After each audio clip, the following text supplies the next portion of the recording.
I'm going to try my hand at being a storyteller. This is a story I wrote a couple of years ago, one of the last things I wrote. I just want to put it on the web and get some comments and see if anybody thinks it's worth listening to. It's called The Origin of All Things Human by Clifford Latta, 07/22/08. So I was about like 72 or so when I wrote that.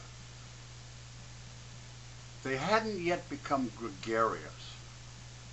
Alone he stalked a night in pursuit of substance, and if able to take a female by surprise, propagate the species, not for some grand intent, but as a byproduct of pervasive lust.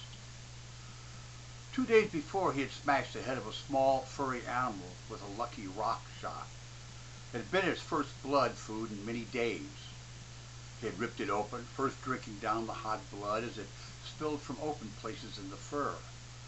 Then came the soft entrails, filled with a variety of textures, smells, and tastes. None of those things mattered. All that mattered was getting as much of the furry creature inside of his stomach as possible. Toward the end of the meal, he started to feel something akin to satisfaction, a sort of an awareness that a need had been resolved for the moment, not unlike the occasional rutting with mostly unwilling females of the species. He was naked. He had no tools or weapons other than sharpened sticks and stones. Fire was a long way in the future. He was the beginning of a species that would one day conquer the world, enslaving the planet on which he was evolving. And he would walk on the moon. And too, he would destroy many, many millions of people without hardly trying. His meal finished, he sucked the last blood from the tattered, inedible skin on which the fur was so tightly fixed, twisted the small ball of fur and skin for the last few precious drops of juices, and with a grunt tossed what was left of the small, furry creature into the bushes. A week passed, and he was able to only find a rotting bit of flesh left from some other animal's kill, not enough to fill his hunger, but enough to make him remember his last blood meal, the tattered bit of skin and fur tossed into the bushes. He didn't yet have a mind that would allow for speculation, but deep inside the evolving creature was the beginning of a concept: hope. Perhaps caught in that bit of skin and fur was a missed shred of blood food.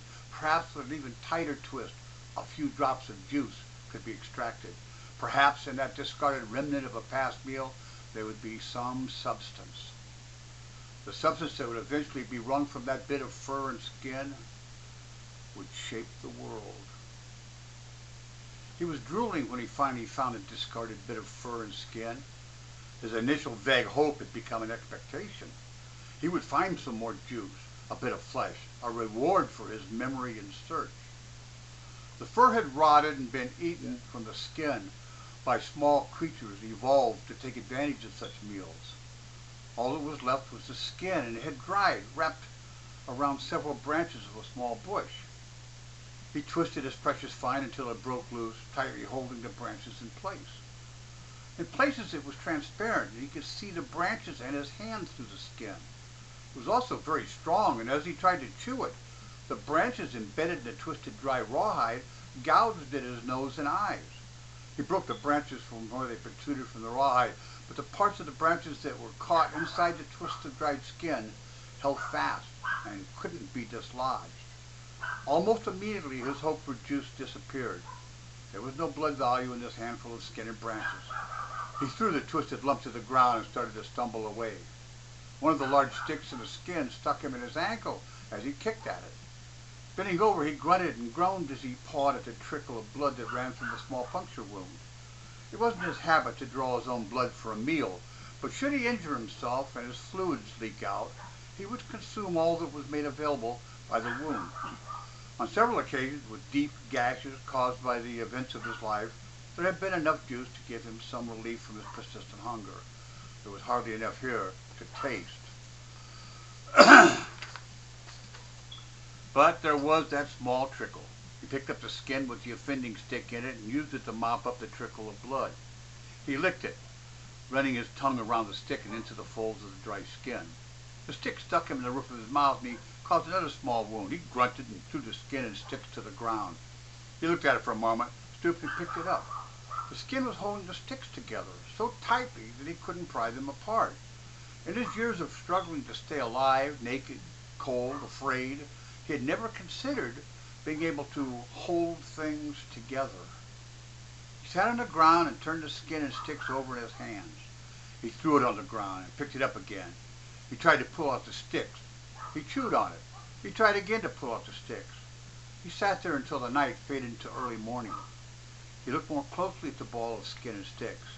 During the examination and the chewing and the throwing to the ground, a small pebble had become caught in a fold of the rawhide where he had chewed it and had become slightly malleable. During the continued process of holding and looking and chewing, the area with the small stone had dried.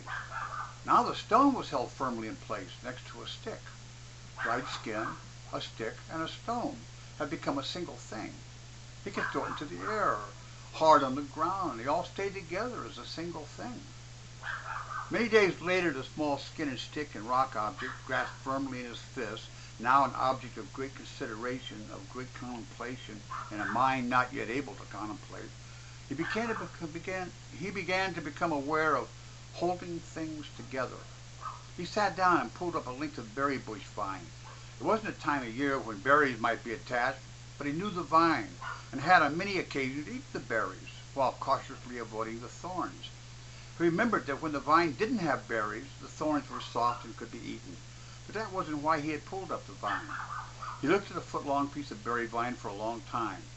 After half a day of looking at the vine and at his surroundings, he reached over and tore two large leaves from a squat bush. He looked at the leaves for a long time. He laid the leaves on the ground and put the vine on top of the leaves. He looked at it for a long time. He then put his first and only treasure, the twisted piece of skin, branches, and rock, on the leaves. Again, much time passed.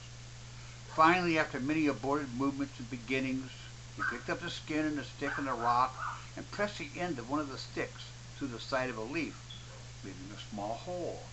Again, time passed. Finally, he picked up the leaf with the hole in it and the vine. Purposefully, he pushed the vine through the hole.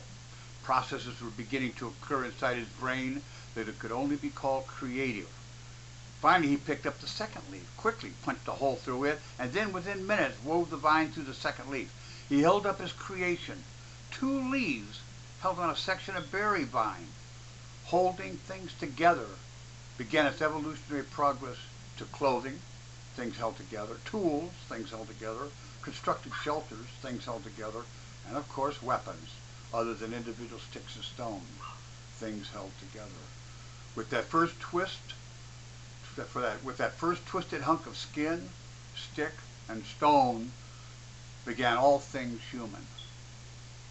I'm going to read that last line over again to get the proper, inference. With that first twisted hunk of skin, sticks, and a stone, began all things human. The end.